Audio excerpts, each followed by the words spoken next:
Yalamanchili TDP కార్యకర్తలతో మంత్రి నారా లోకేష్ సమావేశం నిర్వహించారు. పార్టీలో కార్యకర్తలకే అగ్రతాంబూలం ఉంటుందని, ఆ తర్వాత ఎవరికైనా ప్రాధాన్యత ఉంటుందన్నారు. టీడీపీ కార్యకర్తలకు ప్రమాద బీమా మరింత పెంచుతామన్నారు. కష్టపడి పనిచేసిన ప్రతి కార్యకర్తకు న్యాయం చేస్తామని లోకేష్ అంటున్నారు. ప్రస్తుతం నారా లోకేష్ మాట్లాడుతున్నారు. లైవ్ లో చూద్దాం. సారథులు మనం వేసుకుంటున్నాం కేఎస్ఎస్. ప్రతి 60 ఓటర్లకి ఒకరిని పెట్టుకోవాలి. ఒక ఆడ ఒక మగ, ఇద్దరు అగ్రీడ్. మంది ఇదే కదా, బాబు గారిది ఇది, నాది ఇదే. ఇద్దరిని పెట్టుకోవాలి. దాని తర్వాత మీరు బూత్ కమిటీలు వేయాలి, యూనిట్ కమిటీలు వేయాలి, క్లస్టర్ కమిటీలు వేయాలి, గ్రామ పార్టీ మండల పార్టీ నియమించుకోవాలి. నియోజకవర్గ కమిటీలన్నీ పూర్తి చేసుకుని మళ్ళీ కడప మహానాడులో మనందరం కలవాలి. దాని తర్వాత రాష్ట్ర అధ్యక్షుల వారు పల్లాన్నది నియామకం ఉంటుంది. దాని తర్వాత జాతీయ అధ్యక్షుడు వారు చంద్రబాబు నాయుడు గారి నియామకం ఉంటుంది. అదైన తర్వాత రాష్ట్ర కమిటీలు, కేంద్ర కమిటీలు మనం ఏర్పాటు చేసుకుంటాం జరిగింది. మొన్న ఆవిర్భావ దినోత్సవం నేను చెప్పాను అందరికీ, నేను జగన్మోహన్ రెడ్డి గారితో ఎంత పోరాడానో దానికన్నా ఎక్కువ పార్టీలో నేను పోరాడుతూనే ఉంటున్నాను అని చెప్పా. ఇది మళ్ళీ మీ అందరికి చెప్తున్నారంటే, మన పార్టీకి ఉన్న అతిపెద్ద జబ్బు ఒకటి ఉందండి. అదేంటో తెలుసా? అలక. ఏంటది? అలక. అలుగుతాం, పైకి పిల్లలేదని అలుగుతాం, కాఫీ టీ ఇవ్వలేదని అలుగుతాం, పేపర్ ఇవ్వలేదని అలుగుతాం. కానీ అదే పని చేయమంటే పరిగెత్తుకుంటూ వెళ్ళి పని చేస్తాం. ఏనా? కరెక్ట్గా చెప్పండి. దానికి మనం ఫుల్ స్టాప్ పెట్టాలి రా. మనందరం ఒక కుటుంబం. ఇంత పెద్ద కుటుంబం అన్నప్పుడు సమస్యలు ఉండకుండా పోతాయా? ఇప్పుడు మన ఇంట్లో నేను ఒక్కడినే, నాకు ఉండేది ఒక్కడే అంటే ఐదుగురు ఆలోచనలు ఉంటాయి. కంపల్సరీ నెలకు ఒకసారి మేము కూర్చుంటాం, అన్ని మాడతాం. దేవంచి కూడా కూర్చోవాల్సింది, ఆప్షన్ లేదు అడిగి. ఎందుకంటే చిన్న చిన్న మనస్పర్ధలు ఉంటాయి, కుటుంబం అన్నప్పుడు ఉంటాయి, అందరం మాడుకోవాలి. అందుకే ఇక్కడున్న నాయకుల్ని, కార్యకర్తలందరినీ ఒకటి విషయం కోరుతున్నాను, అలకకి ఫుల్ స్టాప్ పెట్టండి. ముందల మనం నమ్ముకున్న దానికోసం పోరాడాలి, తిరగాలి, లోకేష్ ని నిలదీయాలి. అవసరం అవుతాయి. కొల్లు రవీంద్రన్ అడగాలి మన పని కోసం. ఏంటి ఇన్ఛార్జ్ దగ్గరికి ఎందుకే మా పని అవ్వలేదని అడగాలి. అంతేగాని ఇంటికి వెళ్ళి పడుకునేది ఆప్షన్ కాదు. ఎవరినా కానీ ఇంటికి వెళ్ళి పడుకుంటే కర్ర పట్టుకుని నేను వస్తారా భయ్. సో అలక్కకి ఫుల్ స్టాప్ పెట్టండి. మన నియోజకవర్గం వచ్చేలా ఒక ప్రత్యేక పరిస్థితులు ఉన్నాయి. ఆనాడు చివరిలో ఒక నిర్ణయం తీసుకుని కూటమిలో భాగంగా ఈ సీటు, మన సీటు జనసేన పార్టీకి కూటమి ధర్మంలో ఇష్టం జరిగింది. మొన్న ఎన్నికల్లో 3 పార్టీలు కలిసికట్టుగా పోరాడినాయి, తెలుగుదేశం, జనసేన, భారతీయ జనతా పార్టీ. ఆనాడు 3 నాయకులు, ముగ్గురు అంటే మోడీ గారు, బాబు గారు, పవన్ అన్న కలిసి ప్రతిపక్ష ఓటు చీలకూడదు, ఇప్పటికీ రాష్ట్రం ప్రజలు చాలా నష్టపోయారు, అందుకే అందరం ఒక తాటిపైకి వచ్చి కలిసికట్టుగా పోరాడి మనం గెలుచుకుంటాం అని చెప్పారు. అందుకే 58% ఓట్లు కూటమికి వచ్చింది. వైకాపాకి 39% ఓట్లకు పడిపోయింది. దాంట్లో మన సీట్ కూటమికి.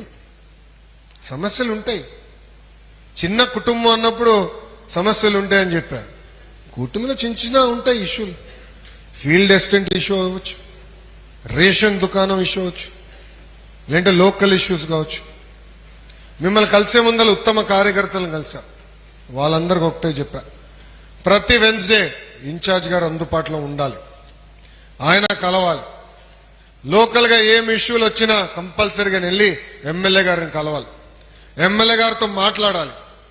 దానికి ఫుల్ స్టాప్ పెట్టాల్సిన బాధ్యత ఆయన పైన ఉంది. రెండోది రెండు పార్టీల మధ్యన చిన్న ఇబ్బందులు ఏమైనా వస్తే పార్లమెంట్ పార్టీ అధ్యక్షులు ఉన్నారు, జోనల్ కోఆర్డినేటర్ ఉన్నారు, చివరికి రాష్ట్ర పార్టీ అధ్యక్షులు ఉన్నారు. వాళ్ళకి నేను బాధ్యత పెట్టా ఆ సమస్యలు పరిష్కరించడానికి. అధికారులకు సంబంధించిన విషయం ఏమైనా ఉంటే ఇన్ఛార్జ్ మంత్రి గారు కొల్లు రవీంద్ర గారు ఉన్నారు, 15 రోజులకు ఒకసారి వస్తారు, 2 రోజులు ఈ జిల్లాలో ఉంటారు. మీ సమస్యల పరిష్కారం కాంది అని ఉంటే ఇన్ఛార్జ్ మంత్రి గారిని కూడా కలవాలని కార్యకర్తలందరూ నేను కోరుతాం జరుగుతుంది. నేను చాలా స్పష్టంగా చెప్తున్నా, పార్టీలో యువరక్తం వచ్చింది. యువరక్తానికి ఎట్టుకో జూన్ నుంచి ట్రైనింగ్ ఉంటుంది, అందరికీ ట్రైనింగ్ ఉంటుంది. ఇది ఎందుకు చెప్తున్నా అంటే ఈ మధ్యన ఎక్కడికి వెళ్ళినా అందరు కాగితాలు పట్టుకొచ్చి నాకు ఇస్తున్నారు. అందరు కాగితాలు తీసుకొచ్చి నాకు ఇస్తున్నారు. అదిగో రెడీగా ఉన్నాడు. నేనేమన్నానంటే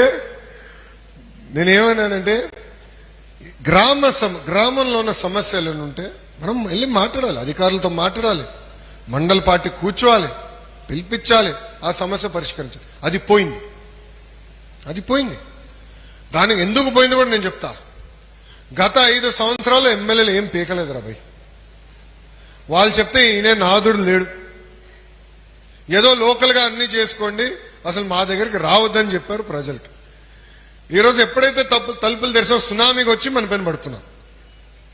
నిన్న రాత్రి 11:30కి నేను విశాఖపట్నం పార్టీ హౌస్కి వెళ్ళి అక్కడనే పడుకుంటాను. ఎప్పుడు వచ్చినా విశాఖ పార్టీ హౌస్లో పడుకుంటాను. పార్టీ హౌస్కి వెళ్తే సుమారుగా 200 మంది రెడీగా ఉన్నారు బా. 11:30కి 11:30 రాత్రికి అంతమంది రెడీగా ఉన్నారు మన కోసం.